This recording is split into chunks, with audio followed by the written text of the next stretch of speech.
Alors, je vais vous parler d'abord du bateau-atelier lui-même. Le bateau-atelier est un navire qui va être construit, j'espère, bientôt, dont la construction va démarrer bientôt, pardon. Et pourquoi un bateau nouveau? Parce que je souhaitais qu'il réponde à un cahier des charges que j'appelle vertueux.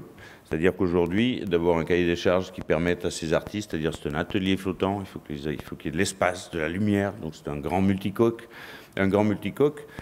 et qui doit être, enfin c'est le cahier des charges qui impose, autonome, entièrement autonome, et en utilisant à la fois pour sa construction des éco-matériaux et pour son exploitation de l'énergie renouvelable.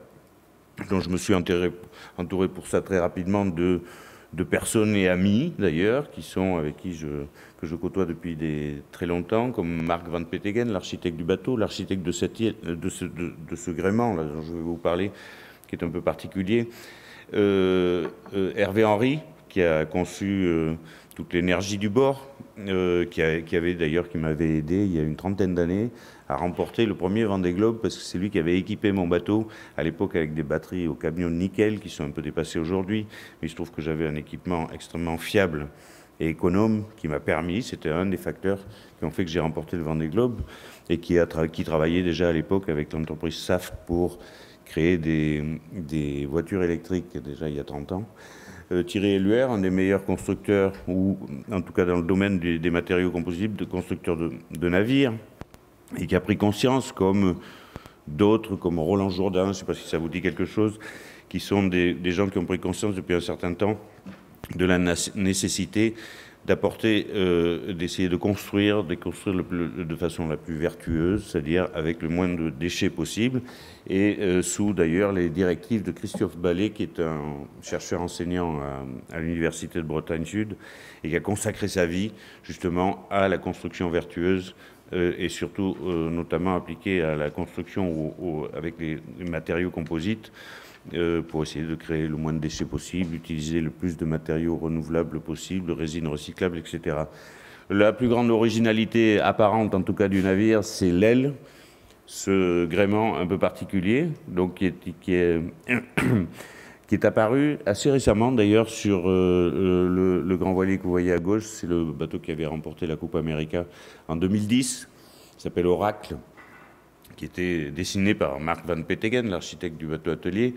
Et à partir de là, Marc s'est dit qu'il faudrait essayer d'appliquer ce gréement, ce nouveau gréement d'aile rigide à la navigation, et même jusqu'aux grands navires. Ça, c'est la prospective, d'appliquer ces gréements sur ces bateaux, parce que ces ailes, d'abord, demandent peu de personnel à bord, ce qui plaît bien aux armateurs en général, puisqu'on peut manœuvrer avec un iPad. En fait, si l'iPad est en plus alimenté par de l'énergie solaire, c'est encore mieux.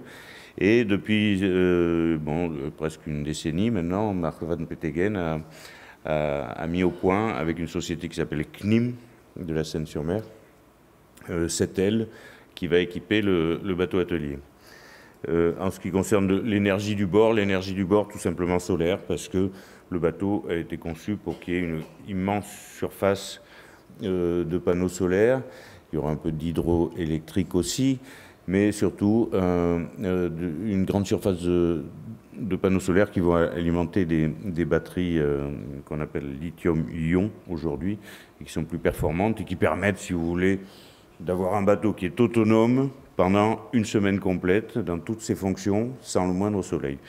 Voilà. Et comme le bateau va naviguer surtout dans des régions tropicales, j'appelais le projet l'atelier des tropiques à une époque, donc normalement il ne devrait pas y avoir. Mais surtout, le bateau est un outil, c'est un bateau atelier, c'est-à-dire qu'une grande hauteur sous barreau, offrir aux artistes tous les outils dont ils ont besoin. Les artistes, ça va du philosophe à l'écrivain, au poète, au plasticien, au vidéaste, toutes sortes d'arts, et également pour les chercheurs, laboratoire humide, un minimum, c'est pas un navire océanographique, c'est quand même un petit navire océanographique.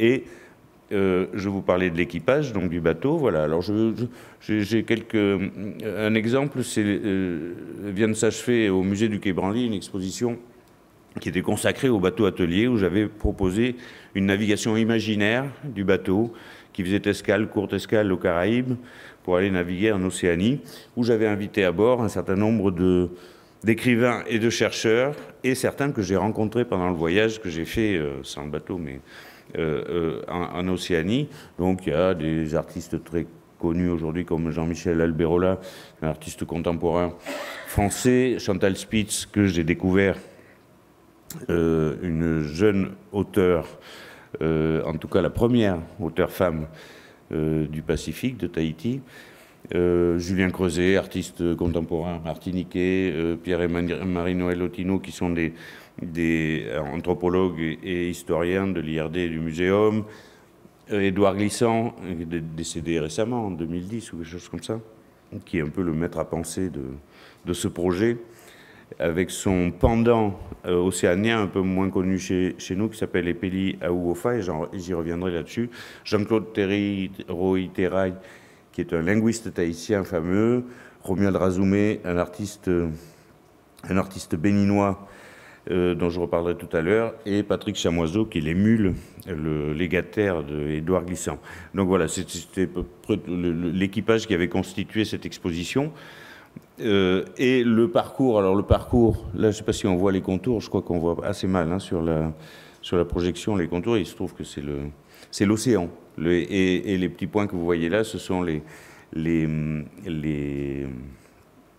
implantations des divers instituts de recherche avec lesquels nous avons passé convention et qui seront autant de ports d'attache pour nous accueillir dans le monde, et en allant à la rencontre d'artistes qui seront comme des phares, si vous voulez, des phares comme dans le poème de Baudelaire.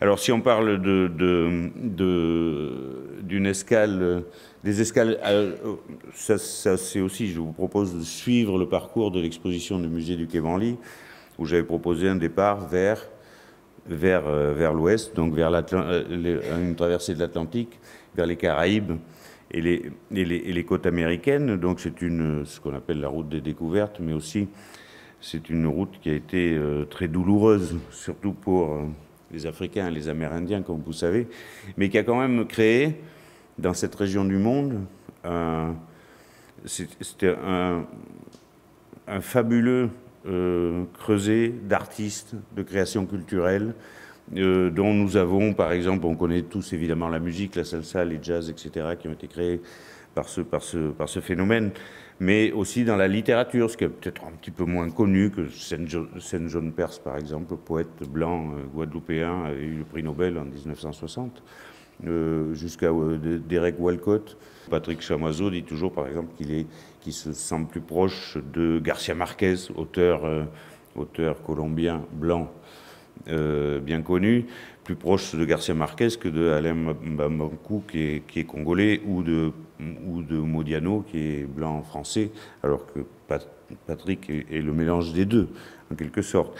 Mais Patrick va un petit peu plus loin aussi vers ce concept de mondialité, en disant qu'aujourd'hui on ne peut pas approcher une personne ou apprécier une personne par sa couleur de peau, par son appartenance nationale, a fortiori religieuse évidemment.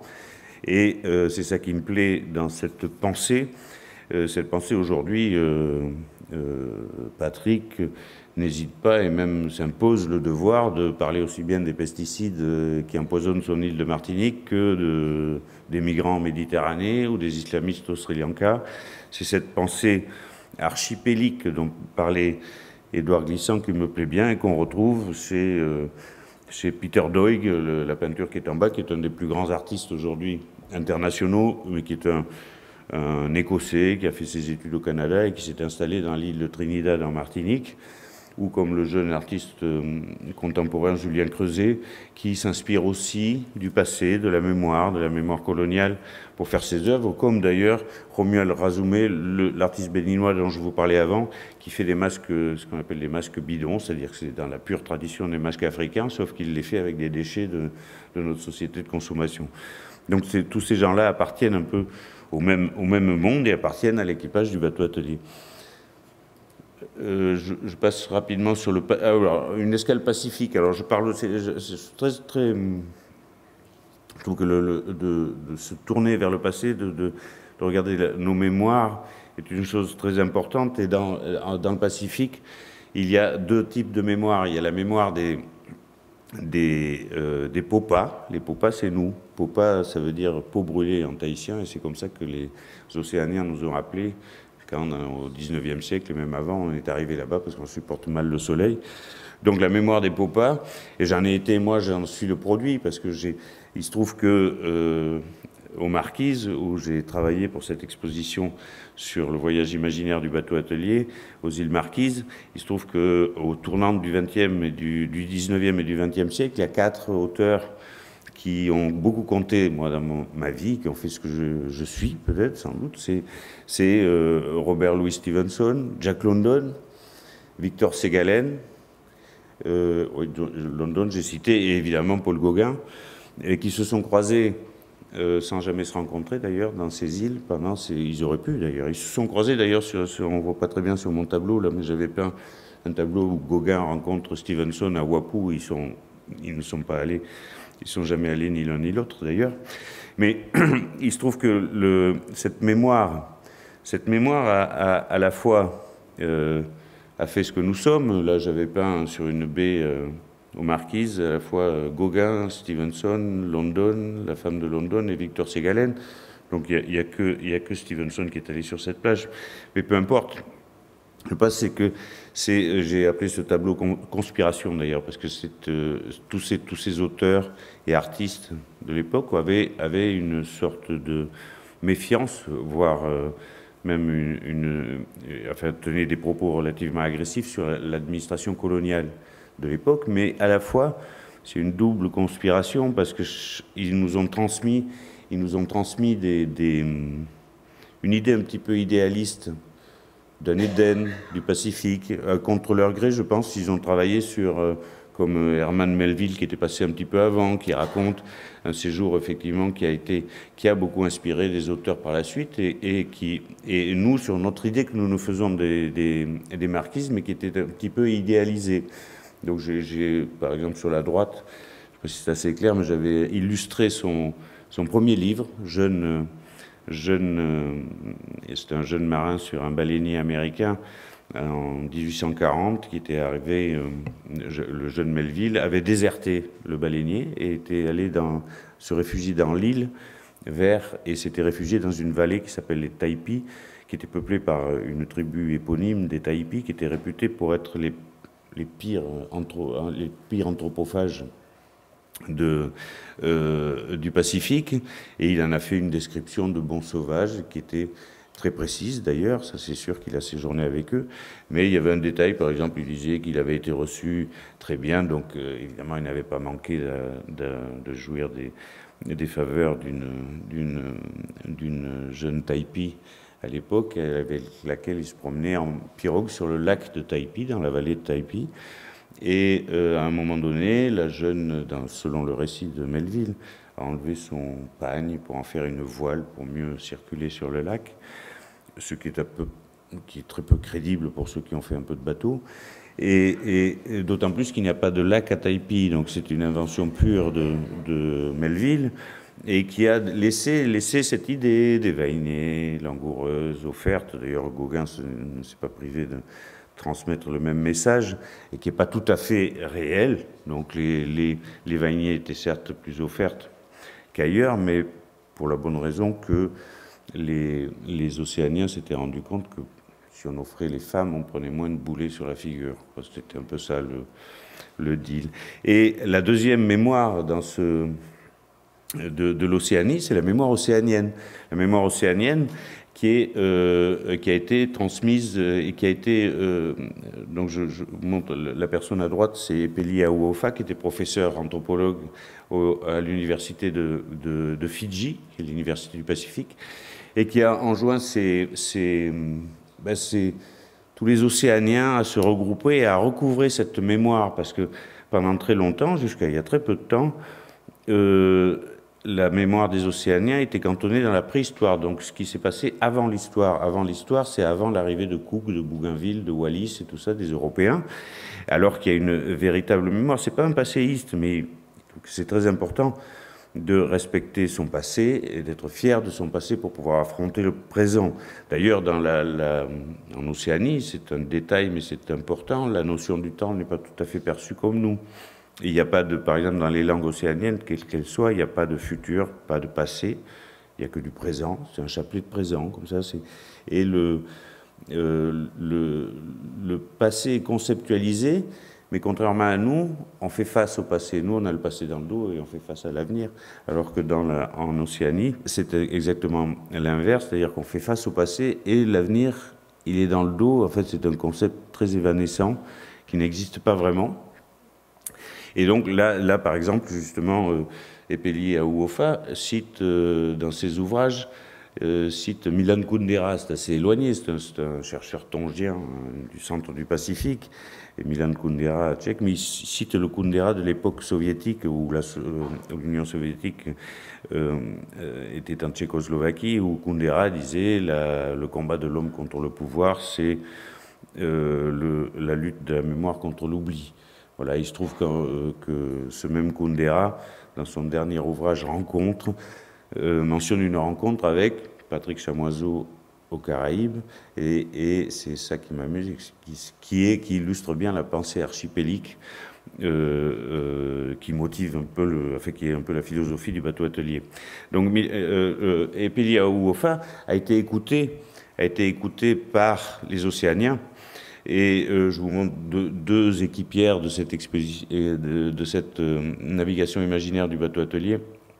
Ce sont des écrivains que j'ai rencontrés, je ne les connaissais pas, il y a 2 ans, à Tahiti, qui sont merveilleuses, et qui ont, comme disait Nicolas Bouvier, le propre des grands voyages, c'est d'en ramener toujours autre chose qu'on était allé y chercher. Mais il se trouve que j'ai rencontré ces 2 femmes, dont celle de droite, Chantal, est la première écrivain femme et de toute l'histoire de la Polynésie et du Pacifique en tout cas.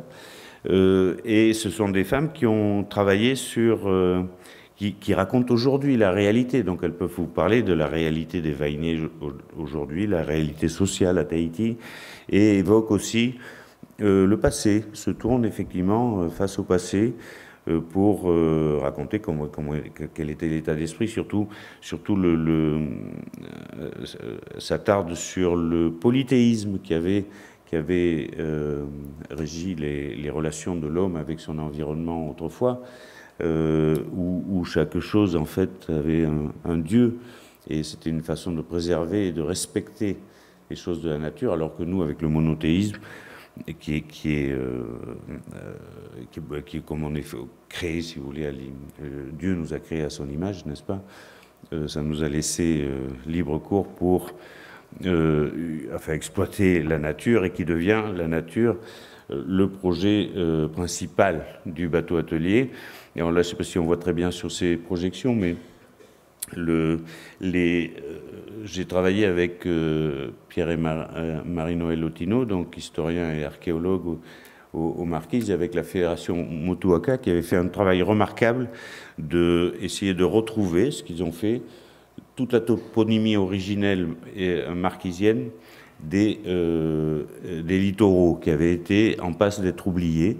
Et depuis les années 70, où ils ont commencé à faire ce travail, mais énorme, pour essayer de retrouver ces noms. Et ces noms étaient souvent, et racontent l'histoire des Marquises. Ces noms étaient souvent en relation avec des divinités, n'est-ce pas? Ce qui n'avait sans doute pas plu aux missionnaires qui avaient suivi l'arrivée des premiers colons. Dans cette région, par exemple, cette baie au centre, qui pendant très longtemps s'est appelée la baie des Vierges, à Fatouiva, aux Marquises. L'histoire, c'est que quand les premiers navigateurs français sont arrivés dans cette baie, ils ont vu des pics basaltiques qui avaient des formes phalliques un petit peu. Ils ont appelé ça la baie des Verges. Les missionnaires qui ont suivi ont trouvé ça pas très correct. Ils ont vu une Vierge Marie avec l'enfant Jésus plutôt, et tout ça. Ils ont appelé ça la baie des Vierges. Et en fait, ça s'appelle la baie d'Ananavavae. Anavavae, qui est, là, ça n'a pas de relation avec les dieux anciens. Simplement, ça veut dire « fais vite ». C'est très pragmatique. La langue polynésienne, océanienne est aussi très pragmatique. C'est-à-dire « fais vite » parce qu'il y a dans cette baie, il y a des éboulements. Il pleut souvent aux Marquises, c'est très vert. Et c'était simplement pour rappeler aux villageois qu'il fallait être toujours prêt à partir très vite. Dans ce même état d'esprit, avec un linguiste, Jean-Claude Territoraï, j'ai transcrit un peu un travail énorme qu'ils ont fait avec des chercheurs, des linguistes d'Hawaï, de Nouvelle-Zélande. Pourquoi des linguistes? C'est sur la connaissance absolument incroyable de l'astronomie, qui a permis aux peuples océaniens de coloniser, avant nos Cook et Bougainville, de coloniser les îles, c'est-à-dire qu'ils connaissaient par cœur tous les noms des îles, des étoiles du ciel, et qui étaient aussi chaque étoile du ciel est une divinité qui s'accouple avec une autre étoile qui fait des petits, qui eux-mêmes s'accouplent, et tout ça, et ça fait ce qui s'appelle les chemins des étoiles. Ça s'appelle des rouas. Et c'est ces rouas, et chaque île a son rouas, c'est comme ça qu'ils suivaient les îles. Enfin, c'est une manière assez complexe, mais il se trouve que tous ces savoirs, et c'est une civilisation d'oralité, tous ces savoirs étaient transmis par les chants et les poésies. C'est pour ça qu'ils ont failli être perdus, et ils ont été retrouvés par des chercheurs tels que Jean-Claude, et également sur d'autres méthodes de navigation qui sont passionnantes, enfin pour un marin en tout cas, la navigation aux oiseaux, la navigation à la houle, la navigation aux nuages, enfin tous ces voilà. Et ça, c'était un travail que j'ai fait avec ce linguiste embarqué donc sur la croisière imaginaire du bateau. Quand on parle des étoiles, quand on parle des rivages, on parle aussi de la mer. Et là, on en vient peut-être à des de scientifiques, de sciences de la nature cette fois-ci, où j'avais dessiné, je m'étais amusé à les peindre sous l'eau aux Marquises, car c'est les Marquises, parce qu'elles sont très riches en plancton, ont énormément une biodiversité très riche. Et il se trouve que mes dessins, c'était pas très facile parce qu'on n'y voit pas beaucoup à cause, justement, l'eau est très trouble aux Marquises. Et j'avais choisi une plage à Tawata où le sable est blanc parce qu'il y a du corail. Le corail il commence à apparaître et malheureusement il est quasiment mort-né parce que c'est un jeune corail qui apparaît aux Marquises en ce moment et qui blanchit aujourd'hui. Et j'avais dessiné un certain nombre de poissons que ceux qui m'accompagnaient, les Marquisiens, ont quand même reconnu, sauf certains. Je leur disais, mais celui-là, il n'est pas ressemblant. Ils me disent, oui, oui, il est tout à fait ressemblant, mais les poissons qu'on ne mange pas, on ne les nomme pas. Donc, vous voyez, c'est très pragmatique comme façon de parler. Et c'est un travail qui m'intéresse beaucoup et que je vais, et ça dans le devenir, donc avec notre ami Gilles Boeuf, ici présent, qui est le vice-président de notre association d'intérêt général qui porte ce projet. Nous travaillons aujourd'hui avec un certain nombre d'instituts comme le Muséum, l'IRD, le CNRS, l'IFREMER, avec qui nous avons passé des conventions, aussi le Centre de Monaco, le Centre IFREMER de Tahiti, pour faire des projets combinés ensemble, à la fois que les chercheurs puissent venir embarquer à bord et que nous fassions ensemble un travail de plaidoyer. Donc quand on parle des océans, on parle des bateaux. Alors les bateaux, ça c'est des relevés de l'amiral Paris, qui a fait un travail remarquable sur tous les bateaux du monde, avait fait par exemple le tour du monde avec Dumont d'Urville à l'époque, et le travail qui s'était assigné, c'était de relever toutes les côtes de tous les bateaux qu'il rencontrait aujourd'hui, et c'est un travail considérable, c'est un patrimoine unique qui est renfermé aujourd'hui au musée de la Marine de Paris. Et là, j'avais relevé dans son travail une pirogue double de Tonga qui servait aux Polynésiens autrefois, guidés par les étoiles, à aller dans les îles. C'était des énormes bateaux qui étaient sans doute, enfin je considère comme peut-être les bateaux les plus sophistiqués que Sapiens a pu imaginer, parce qu'il n'y a pas un bout de métal dans ces bateaux, tout est cousu et c'est énorme, comme vous voyez sur cette gravure. Et à bord de ces bateaux, ils amenaient la famille, les cochons, les chiens, etc. Et ils ont peuplé comme ça toutes les îles en partant de Papouasie, de Micronésie, toutes les îles jusqu'à l'île de Pâques, jusqu'à Hawaï. Voilà. Et donc, effectivement, quand je présente le bateau atelier là-bas dans le Pacifique, Je leur décris un catamaran surmonté d'une maison, et ils me disent « Mais non, ton truc, c'est une pirogue double, et c'est nous qui l'avons inventé il y a des milliers d'années. » Voilà. Et donc, je vais passer par là parce que je vais être trop longtemps. Ce bateau, donc le bateau atelier, va répondre à un cahier des charges édicté notamment par Christophe Ballet, dont je vous parlais, de l'université de Bretagne Sud, qui répond à un cahier des charges sur l'absence de déchets, les impacts sur l'environnement, le changement de valeur, parce qu'autrefois, nous, les marins, on est plutôt connus quand même pour être sensibles à la cause écologique, notamment ce qui concerne les océans, mais on n'est pas des exemples de vertu pour autant, parce que nos bateaux de course jusqu'ici, si ce sont des très très beaux agencements attendez, excusez-moi, c'est le bateau de course qui font le Vendée Globe, par exemple. Ce sont ces 5 tonnes de matériaux composites absolument du plus haut de gamme, extrêmement performants, mais pour fabriquer ces 5 tonnes de matériaux composites, il y a 15 tonnes de déchets, par exemple. Il y a 15 tonnes de déchets, etc. Donc c'est essayer d'améliorer attendez, je me suis trompé de...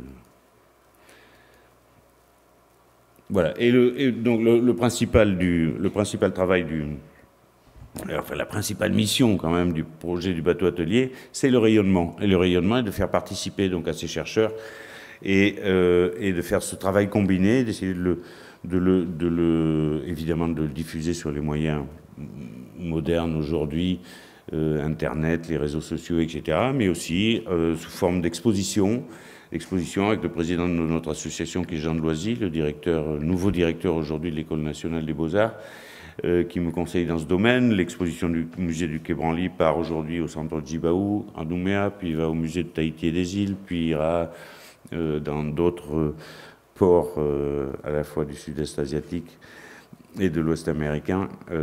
Et il y aura des catalogues qu'on fabrique aujourd'hui. Si vous allez à Marseille, allez au centre de la Vieille Charité ou avec l'IRD, avec un chercheur historien de l'IRD, nous avons créé une exposition qui s'appelle Sahara, qui a lieu en ce moment, et qui est dans le même esprit, c'est-à-dire approche intuitive de l'artiste, approche objective du chercheur, sur cet autre océan qui est le Sahara, n'est-ce pas ?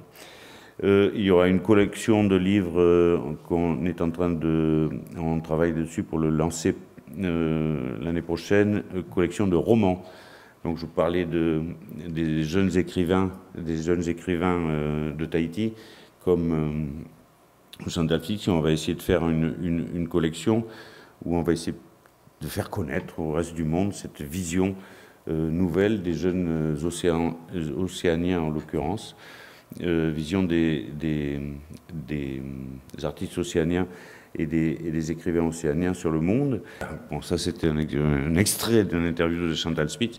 Et enfin, ce dont je vous parlais au début, c'est une déclinaison sous forme d'un programme pédagogique qu'on a mis au point justement avec ce chercheur avec lequel je fais cette exposition à Marseille, chercheur historien de l'IRD. On avait commencé ce programme avec l'Académie d'ailleurs de Toulouse à l'époque, est lié avec des académies de Niamey, de Bamako et tout ça quand on sillonnait là-bas. Et on avait proposé un programme original.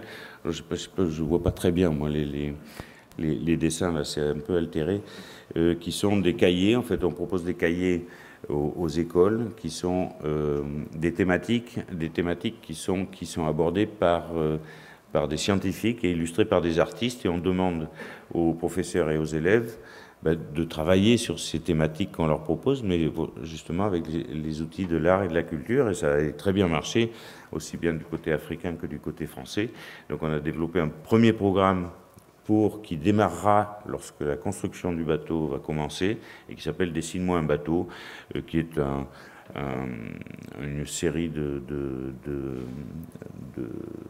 cahiers, à la fois scientifiques et artistiques, qui suit la construction navale depuis le premier tronc d'arbre qu'a chevauché un Homo sapiens jusqu'à aujourd'hui, et les enjeux, surtout les enjeux aujourd'hui du commerce naval.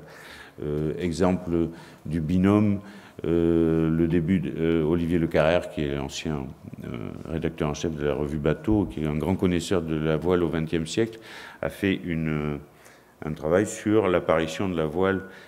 Lorsqu'il y a eu la disparition de la voile dans le monde du travail, commerce et pêche dans le monde, à la fin, à peu près dans les années 20 au XXe siècle, 1920, est apparu un truc surprenant qui était la voile de loisir. Tous les gens qui étaient des professionnels de la mer disaient qu'aller en mer pour son plaisir, ça allait en enfer pour son loisir, n'est-ce pas?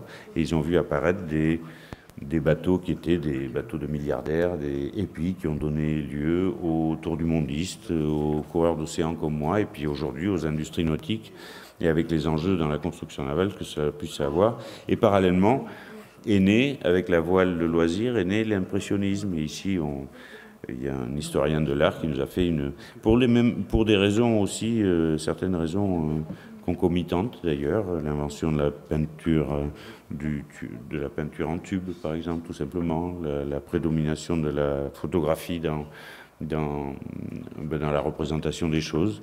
Et donc vous avez dans ce mouvement d'ailleurs, et certains artistes fauves notamment qui sont passés dans la région de Collioure, voilà, avec un certain nombre de cahiers qui sont un peu c'est un peu éloigné mais de la construction navale, mais qui évoquent le monde de la mer et surtout celui de sa liaison avec l'environnement. Par exemple, fiche de Christophe Ballet sur la construction des bateaux avec des matériaux vertueux, comme Hélène Guillot, qui a fait un travail remarquable c'était aux îles Wallis et Futuna, où elle avait suivi la construction d'une pirogue traditionnelle comme autrefois, et elle s'était rendue compte en faisant ce travail que autrefois, les vieux lui ont transmis ces modes de travail, c'est-à-dire que quand un charpentier de marine voulait couper un arbre, il fallait qu'il aille demander au chef du village, qui lui-même demandait au dieu s'il avait le droit. Et il y avait à cette époque-là des jachères divines, si vous voulez, où il y a des périodes où on ne coupait pas tel arbre et tel arbre, parce que comme ce sont des petites îles où les gens ont vécu pendant des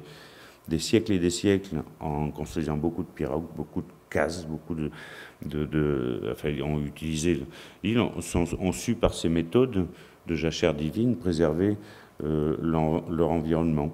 Et la fiche d'Hélène Guillot sur ce que j'appelle les forêts tabous est accompagnée d'une fiche sur l'art du tapas. L'art du tapas, le tapas, je ne sais pas si vous savez, c'est une fibre végétale qui a servi de support pour les œuvres peintes des Océaniens, mais également pour les voiles, les habits, etc. Donc voilà, je vous ai présenté à peu près tout le projet. J'espère que je n'ai pas été trop long.